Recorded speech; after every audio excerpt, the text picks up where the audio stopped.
ఆలేరు నియోజకవర్గంలో కాంగ్రెస్ ఎంపీ అభ్యర్థి చామల కిరణ్ కుమార్ ప్రచార దూకుడును పెంచారు. పార్లమెంట్ ఎన్నికల నేపథ్యంలో బొమ్మల రామారం మండల కేంద్రంలో రోడ్ షోలో పాల్గొన్న చామల ఎన్నికల్లో నన్ను గెలిపిస్తే పెండింగ్ ప్రాజెక్టులు పూర్తి చేసి రైతాంగానికి సాగునీరు తాగునీరు అందిస్తానని హామీ ఇచ్చారు.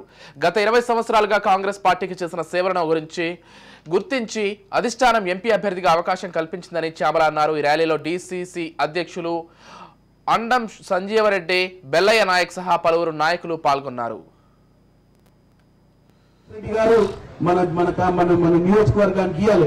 మరి ముఖ్యమంత్రి రేవంత్ రెడ్డి గారికి ఎక్కడి నుంచి రావాలి?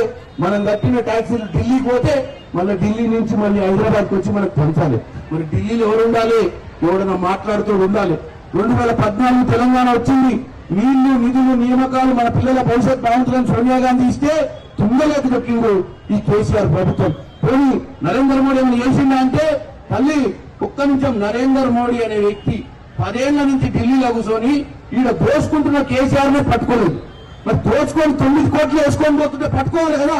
నువ్వు ప్రధానమంత్రి చేసినందుకు ఈ భారతదేశానికి నువ్వు ప్రధానమంత్రి అని మర్చిపోతున్నావు. నువ్వు కేవలం గుజరాత్ లో ఉన్న వ్యాపారవేత్తలు అదానీ అంబానీలను తప్ప మీకు ఎవరైనా కంటి కూడా కనపడతలేడు. ఈ రాష్ట్రంలో మనందరి సొమ్ము 9 లక్షల కోట్లు కేసీఆర్ మింగిండు. కాళేశ్వరం ప్రాజెక్టు పేరు మీద 1,50,000 కోట్లు ఆగం చేసిండు. అదే డబ్బు మన పిల్లల భవిష్యత్తు మీద పెడితే ఇంటికో ఉద్యోగం వచ్చేది.